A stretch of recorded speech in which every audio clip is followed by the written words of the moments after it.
The heart of a child, Saturday traditions, the afternoon sun cast golden patterns through the maple trees lining 5th Street as Jake Mitchell walked hand in hand with his 6-year-old daughter, Emma, toward their favorite ice cream shop.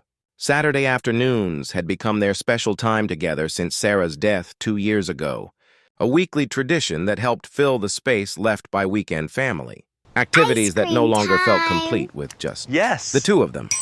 Jake had built his consulting firm into a multi-million-dollar business through 16-hour workdays and relentless focus.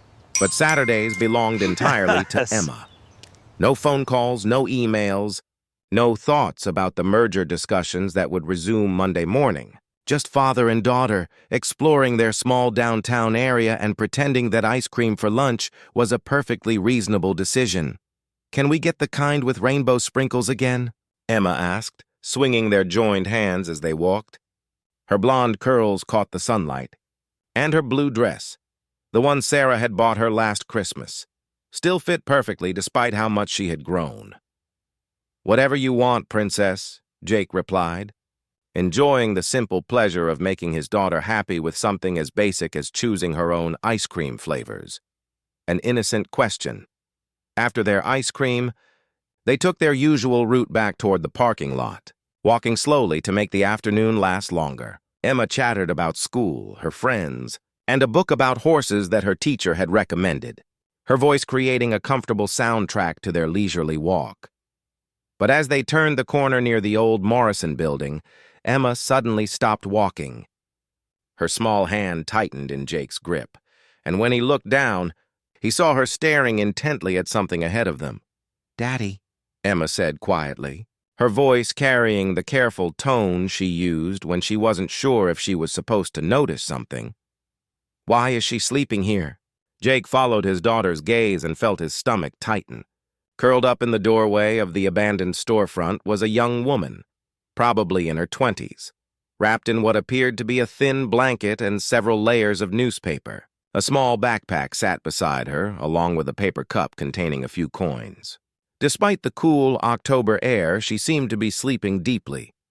Jake's first instinct was to guide Emma quickly past the scene, the way he had been taught to handle uncomfortable situations when he was growing up. But something in his daughter's expression stopped him, the genuine concern and confusion of a child who had never encountered homelessness before. Simple logic. "She's just resting, sweetheart," Jake said gently, trying to find words that would satisfy Emma's curiosity without opening a conversation he wasn't sure he was prepared for. "But Daddy, it's starting to get cold, and the ground looks hard. Why doesn't she go home and sleep in her bed like I do?" The question was asked with such innocent directness that Jake felt something shift in his chest. He knelt down to Emma's eye level, looking into eyes that held no judgment, no discomfort, just pure concern for another human being. Sometimes people don't have homes to go to, Emma. Sometimes they have to sleep outside because they don't have a safe, warm place to stay. Emma's eyes widened as she processed this information. In her world of bedtime stories, warm pajamas, and goodnight kisses, the concept of not having a home was as foreign as living on another planet. "She doesn't have a house at all," Emma whispered. "No, sweetheart. No house at all." Emma was quiet for a moment, her brow furrowed in the way it did when she was working through a particularly challenging puzzle. Then she looked up at her father with the kind of clarity that only children possessed. "Daddy, we have lots of empty rooms in our house. Can't she come sleep in one of them?" Adult complications. The simplicity of Emma's suggestion hit Jake like a revelation. In his daughter's mind, the solution was obvious. Someone needed shelter, they had extra space, sharing was the natural response. No complicated considerations about safety, logistics, or social protocols, just human need meeting human capacity. "It's not that easy." "Emma," Jake began, but even as he said the words, he found himself questioning why it wasn't that easy. What exactly was preventing him from offering help to someone who clearly needed it? "Why isn't it easy?" Emma asked, with the kind of straightforward logic that cut through every adult rationalization Jake could think of. Jake found himself walking closer to the doorway with Emma beside him. As they approached, the young woman stirred, perhaps sensing their presence. Her eyes opened, alert and cautious, the kind of defensive awareness that came from sleeping in vulnerable places. "I'm sorry," Jake said softly. "We didn't mean to disturb you. My daughter was just worried about you sleeping outside when it's getting cold." The woman sat up slowly, pulling her blanket around her shoulders with quiet dignity. "That's very sweet of her," she said, and Jake was surprised by her voice, articulate and gentle, with the kind of pronunciation that suggested education and a very different background than her current circumstances implied. "Unexpected grace. I'm Jake Mitchell, and this is my daughter Emma," Jake said, extending his hand in a gesture that felt both natural and strange given the setting. "Sarah Wellington," the young woman replied, accepting his handshake with surprising firmness. Her eyes moved to Emma, who was studying her with open curiosity rather than fear or discomfort. "Are you hungry?" Emma asked suddenly. "We just had ice cream, but Daddy could buy you some real food if you want."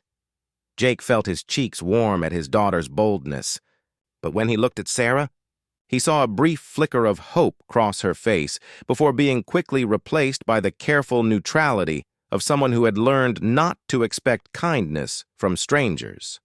"That's very generous," Sarah said carefully, "but I don't want to impose on your day." "You're not imposing," Jake found himself saying. "Actually, would you like to join us for dinner? We were just heading home, and Emma's right. We have plenty of food." Sarah studied his face, perhaps trying to determine whether the offer was genuine or carried hidden expectations. "I appreciate the kindness, but I understand if you'd prefer not to. I know how I must look. You look like someone who could use a warm meal and a safe place to rest," Jake said, meaning every word. "Emma's suggestion about having extra rooms isn't wrong. It's going to be cold tonight." Transformation. An hour later, Jake found himself in a situation he never could have imagined when he woke up that morning. Sarah Mitchell sat at his kitchen table, sharing pizza with Emma while telling stories about the different cities she had traveled through before ending up in Cedar Falls after a shower and a change into clothes that Jake's housekeeper kept for emergencies. Sarah looked completely different. Clean and rested, she appeared to be exactly what she was, a college graduate with a degree in social work who had been working for nonprofits before a series of unfortunate circumstances had left her homeless. "I was working in Chicago for an organization that helped families navigate housing assistance," Sarah explained as Emma showed her a photo album from their last family vacation. "When the funding was cut, I had some savings, but they ran out faster than I expected while I was looking for work. My car broke down here about 3 weeks ago." "What kind of help did you give families?" Jake asked, genuinely curious. "I helped people understand the system, how to apply for assistance, what documents they needed, how to advocate for themselves when they got lost in bureaucracy. I understood it because I had studied it, but now—" She gestured around Jake's comfortable kitchen. "Now I understand it because I've lived it." Simple wisdom later that evening, after Emma had given Sarah a complete tour of their house and they had settled her into the guest room with promises to figure out next steps in the morning. Jake sat in his study thinking about the day's events. Emma appeared in his doorway wearing her pajamas. "Ready for their bedtime routine, Daddy?" she said, climbing onto his lap. "I'm glad we brought Sarah home." "Why is that, sweetheart?" "Because she was cold and alone and now she's warm and with us. That's what we're supposed to do when people need help, right? Help them?" Jake held his daughter close, marveling at the simplicity of her worldview. "Yes, Emma. That's exactly what we're supposed to do." "I don't understand why grown-ups make it so complicated," Emma said with a yawn. "If someone needs help and you can help them, you help them. It's easy." New beginnings. 6 months later, Jake stood in the offices of the Mitchell Family Foundation, watching Sarah Wellington, she had taken Jake's last name when they married 3 months earlier, coordinate services for homeless families throughout the region. What had begun as a single act of kindness had grown into a comprehensive program providing not just temporary shelter, but job training, childcare, and case management services. Emma, now 7 and the unofficial mascot of the foundation offices, was in the children's area reading stories to younger kids whose parents were meeting with caseworkers. "The city approved our proposal for the transitional housing complex," Sarah said, approaching Jake with a folder of documents and the kind of smile that came from work that aligned perfectly with personal values. How many families will we be able to help? 30 families to start, with plans to expand based on need. We'll provide not just housing but comprehensive support to help people